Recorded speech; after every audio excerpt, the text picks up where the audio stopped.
السلام علیکم دوستو، میں ہوں فاروق بزدار۔ آج میں آپ سے ایک ایسی بات کروں گا جو آپ کو ابھی تک بتایا نہیں گیا۔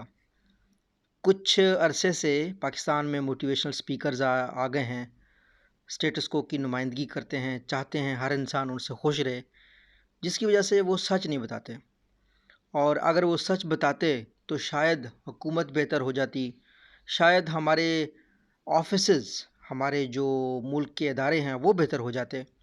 لیکن وہ کیسے بتائیں گے؟ انہوں نے تو اوپر والوں کو خوش رکھنا ہے، اور چاہتے بھی ہیں زیادہ سبسکرائبر آ جائیں، ان کو کوئی فرق نہیں پڑتا پاکستان کا نوجوان کس مشکل سے گزر رہا ہے، ادارے کس طرح بیہیو کرتے ہیں، ان کو کوئی فرق نہیں پڑتا۔ تو انہوں نے کہا یہ ہوا ہے کہ کچھ بھی ہو جائے بھائی، ناکامی کے ذمہ دار آپ ہو، کچھ بھی ہو جائے دنیا میں ناکامی کے ذمہ دار آپ ہو۔ یہ سچ ہے کہ جب بھی کوئی نوجوان فیل ہوتا ہے، جب بھی کسی پروجیکٹ میں انسان فیل ہوتا ہے تو اس میں اس کی ناکامی ہوتی ہے، اس میں اس کا رول ہوتا ہے۔ لیکن دوستو، معاشرے کا اور سسٹم کا بھی ایک بہت بڑا کردار ہوتا ہے۔ یہی پاکستانی لوگ، یہی انڈین لوگ جو ہمارے معاشرے میں ہوتے ہیں، یہ کیوں جا کے کینیڈا میں کامیاب ہوتے ہیں؟ یہ کیوں جا کے امریکہ میں کامیاب ہو جاتے ہیں؟ کیوں ہمارے ملک میں آپ کہہ سکتے ہیں کہ اسٹارٹ اپس پروڈیوس نہیں ہوتے؟ کیوں ہمارے ملک میں شاعر بھوکے مرتے ہیں؟ کیوں ہمارے ملک میں رائٹرز کی عزت نہیں ہے؟ تو اس میں مسئلہ سسٹم کا ہے۔ اب اگر یہ سسٹم کے بارے میں انٹرنیشنل لوگوں کی رائے لی جائے تو اکثر کہا جاتا ہے، بہت زیادہ وارن بفیٹ، جیف بیزوس، ان لوگوں کی مثالیں دی جاتی ہیں، وہ خود اس بات کو مانتے ہیں کہ اگر وہ بنگلہ دیش یا کسی پسماندہ ملک میں پیدا ہوتے تو وہ ابھی پستی کی زندگی گزار رہے ہوتے۔ یہ حقیقت ہے دوستو کہ ہمارا سسٹم گلا سڑا ہے۔ یہاں پہ ایک عام انسان پولیس میں ایف آئی آر بھی نہیں درج کر سکتا۔ یہاں پہ ایک عام انسان جب کسی ادارے کو ای میل بھیجتا ہے، ایک خاص انسانوں سے میں ریکویسٹ کرتا ہوں، آپ اگر کوئی بڑی پوزیشن پہ ہیں، آپ سے میں ریکویسٹ کرتا ہوں کہ آپ ذرا ایک دن اپنا روپ بدل کے کسی ادارے میں جا کے دیکھیں تو صحیح، اپنی اپلیکیشن کو جمع کروا کے تو دیکھیں، کبھی کسی نادرا کے دفتر میں جا کے لوگوں کو دیکھیں تو صحیح کتنا ذلیل ہوتے ہیں، اور اسی نادرا کے دفتر میں آپ کسی بڑی گاڑی کے ساتھ یا پہلے کسی بندے کو کال کر کے جائیں۔ یہ میں ایک مثال دے رہا ہوں آپ کو۔ یہ ہمارا سسٹم ہے۔ ایک مزدور کو کام کرنا پڑے تو وہ لائن میں کھڑا ہو جاتا ہے، 5 گھنٹے اس کی زندگی کے نکل جاتے ہیں۔ ایک پیسے والا ہو، تعلقات والا ہو، وہ 1 گھنٹے میں بلکہ فون پہ اپنا کام کروا لیتا ہے۔ تو ایک طریقے سے بیلنس نہیں ہے سوسائٹی میں، ٹھیک ہے؟ اور اگر اس سوسائٹی میں جو لوگ فیل ہو جاتے ہیں، ٹھیک ہے، وہ اپنی ناکامی کے ذمہ دار ہوں گے، وہ محنت نہیں کرتے ہوں گے، وہ ایفرٹ نہیں کرتے ہوں گے، لیکن بھائی سسٹم اور اداروں کا بھی رول ہے۔ تو میں پاکستان کے ہر نوجوان سے یہ کہنا چاہتا ہوں کہ دیکھیں، آپ نے ہمیشہ اپنی غلطیاں امپروو کرنی ہیں، اور ہمیشہ اس چیز پہ بھی آپ نے اس چیز کو سمجھنا ہے کہ آپ جب بھی ناکام ہوں، آپ نے غمگین نہیں ہونا، آپ نے پریشان نہیں ہونا۔ اس میں سسٹم کا بہت بڑا کردار ہے، اس میں ہمارے اداروں کا، ہمارے بڑوں کا بہت بڑا کردار ہے۔ ہاتھ پاؤں آپ کے باندھ دیتے ہیں، اور اللہ کرے کہ پاکستان میں ایسا سسٹم آ جائے، ایسے لوگ آ جائیں جو سچ بولیں۔ آپ کبھی کبھی غور کریں ان لوگوں کے اوپر جو جن کو آپ فالو کرتے ہیں، جن کو آپ سنتے ہیں، کبھی انہوں نے جب آپ کے آن لائن ایگزامز کے پرابلم ہوئے اس پہ کبھی بات کی، کبھی انہوں نے غربت کے اوپر بات کی، کبھی انہوں نے حکومت کے فیلیئرز کے اوپر بات کی؟ کبھی نہیں کریں گے۔ کیوں؟ کیونکہ اسٹیٹس کو ناراض ہوگا بھائی، اسٹیٹس کو تو وہ ناراض نہیں کر سکتے۔ انہوں نے آپ کو کہنا ہے اپنا اخلاق بہتر کرو، اپنا جو ہے نا کیا کہتے ہیں، دن رات محنت کرو۔ یہ ساری باتیں ٹھیک ہیں بھائی، ان ساری باتوں کا سب کو پتہ ہے۔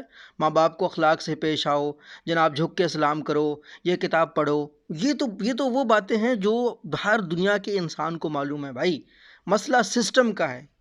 کیا آپ اگر اداروں میں جاؤ، پولیس میں جاؤ، تو ان کو یہ بتاؤ کہ اپنے بچوں کو کون سی سکلز بتاؤ، بیوی کے ساتھ لڑائی مت کرو، یا تم ان کو یہ بتاؤ کہ بھائی پاکستان کے نوجوانوں کے مسائل حل کرو، بردباری سے پیش آنا سیکھو، انصاف کرنا سیکھو، ہر انسان کا ایف آئی آر برابر ہوتا ہے، ہر باپ کی بیٹی عزت دار ہوتی ہے۔ یہ سکھاؤ ان کو بھائی۔ آپ تو لوگوں کو وہ بات بھی نہیں بتاتے جو ان کو بتانی چاہیے۔ کبھی آپ نے بتایا لوگوں کو؟ کبھی یہ پنجاب پبلک سروس کمیشن میں جو پیپرز آؤٹ ہوئے، اس میں کوئی بولا، کوئی اسپیکر بولا، کوئی اداروں کے نمائندے جو بنتے ہیں وہ بولے؟ نہیں بولے، بات چپ ہو کے چلی گئی۔ تو نوجوانوں کے فیلیئرز، نوجوان کیوں ملک سے بھاگتے ہیں؟ نوجوان کیوں ملک چھوڑ دیتے ہیں؟ پھر کہتے ہیں جی ہمارا برین باہر جا رہا ہے، برین باہر جا رہا ہے، مجبور کیا جاتا ہے برین کو باہر جانے کے لیے انٹرنیشنلی۔ ابھی میں 3 دن پہلے کرونا کے لیے میں دبئی سے ہوتے ہوئے ملیشیا آیا۔ آپ یقین کریں ملیشیا میں جو کووڈ-19 کا جو ٹیسٹنگ ہے، جو اسکریننگ ہے، اس میں ہمارے ساتھ پائلٹ بھی بیٹھے ہوئے تھے۔ کوئی بھی ایک انسان کو میں نے اس پروسیس سے گزرتے ہوئے نہیں دیکھا کہ وہ اس کو کسی طریقے سے ختم کروا کے نکل سکے، سوال ہی نہیں پیدا ہوتا۔ حتیٰ کہ آپ کے پائلٹ بھی ان کے ہمارے ساتھ 20-20 منٹ تک بیٹھے رہے اسکریننگ کروانے کے لیے۔ تو آپ اندازہ لگائیں یہ سسٹم ہوتا ہے، یہ برابری ہوتی ہے بھائی۔ جو شخص جہاز چلا رہا ہے ہر وقت آتا ہے، اور جو ان کے ساتھ فلائٹ اٹینڈنٹس ہیں وہ بھی اسی پروسیس سے ہوتے ہیں۔ ایسا نہیں ہوتا ان کے لیے کوئی گلی ہو، ٹھیک ہے نا؟ تو سسٹم کو سمجھنے کی کوشش کیجئے، یہ میری آپ سے بھی گزارش ہے۔ اور میں یوتھ کو کہنا چاہتا ہوں کہ آپ اگر پاکستان میں رہ کر کامیاب ہو پاتے ہیں، پاکستان میں رہ کر باہر نکلتے ہیں، تو آپ بہت بڑی اچیومنٹ کر رہے ہیں، نہ صرف پاکستان میں بلکہ انڈیا میں، بلکہ بنگلہ دیش میں، ہر انڈر ڈیولپنگ کنٹری میں یہ مسئلہ ہے۔ لوگوں میں مسئلہ نہیں ہے، لوگ ذہین ہیں۔ میں ایسے ہوائی بات نہیں کر رہا، لوگ پاکستانیوں، میں نے پاکستانی، انڈین، چائنیز، بنگلہ دیش، سری لنکا، ہر قسم کے لوگوں کے ساتھ کام کیا ہے بھائی۔ پاکستانی لوگوں میں انٹلیکٹ کا مسئلہ نہیں ہے، مسئلہ ہے ان لوگوں کا جن کی ہم عزت کرتے ہیں اور وہ ہماری نمائندگی نہیں کرتے بھائی۔ اوپر سے بھی کوئی آتا ہے نا، جو نیچے سے کوئی اوپر اٹھ کے آتا ہے نا، تو وہ بھی اسٹیٹس کو ناراض نہیں کرتا، وہ بھی آپ کے ساتھ 2 نمبری کر رہا ہوتا ہے۔ تو ایک بات میری یاد رکھیں کہ جب بھی آپ فیل ہوں، جب بھی آپ کسی کام کرنے میں ناکام ہو جائیں، تو اس میں آپ کی غلطی ہو سکتی ہے، لیکن سسٹم کی بھی غلطی ہے اور اداروں کی بھی غلطی ہوتی ہے اس چیز میں۔ اس چیز کو میں آن ریکارڈ لانا چاہ رہا تھا تاکہ ایک سچ آپ کو بتایا جائے۔ یہ سچ ہے دوستو، یہ سچ ہے۔ میں لاکھ کہوں اس سچ کو کہ نہیں یہ سچ نہیں ہے، یہ پسماندہ بیکورڈ ملکوں میں یہ سچ نہیں ہے، یہ سچ ہے، اس کے بارے میں لوگ نہیں بولتے، ٹھیک ہے نا؟ آپ کب بولیں گے؟ آپ کب بولیں گے زیادہ فیس کے بارے میں؟ آپ کب بولیں گے ہائر ایجوکیشن بجٹ نہیں دے رہی یونیورسٹیز کو؟ کیوں؟ کیونکہ آپ نے تو کورسز بیچنے ہیں اپنے، آپ نے تو خود دوسروں کا چمڑا اکھاڑنا ہے نا، اتارنا ہے چمڑا بیچاروں کا، نوجوانوں کا۔ آپ کیسے بولیں گے؟ ٹھیک ہے نا؟ تو یہ جتنے بھی سپیکرز ہیں، چاہے انڈیا میں ہیں، چاہے ملیشیا میں ہیں، چاہے پاکستان میں، یہ سچ نہیں بتاتے۔ یہ بہت تنگ نظر لوگ ہیں، اور بہت جو ہے نا، اللہ معاف کرے آپ کا ان سے واسطہ نہ پڑے، صرف یہی دعا کی جا سکتی ہے۔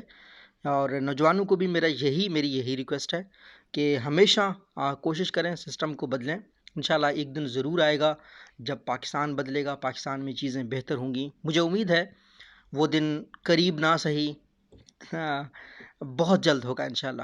اللہ کرے ایسا ہو، اور تاکہ نوجوانوں کو ملک سے باہر نہ بھاگنا پڑے، تاکہ نوجوانوں کے لیے مواقع ہوں، تاکہ اداروں میں جب ایک عام انسان شکایت لے کے جائے اور کوئی خاص شکایت لے جائے تو اس میں برابری ہو۔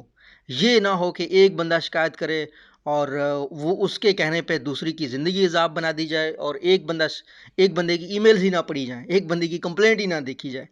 تو یہ ہوتا ہے ملکوں میں، یہ ہوتا ہے پسماندہ ملکوں میں۔ اللہ ہم سب کا حامی و ناصر ہو۔ اللہ کرے پاکستان بہتر ہو۔ پاکستان زندہ باد۔ اللہ حافظ۔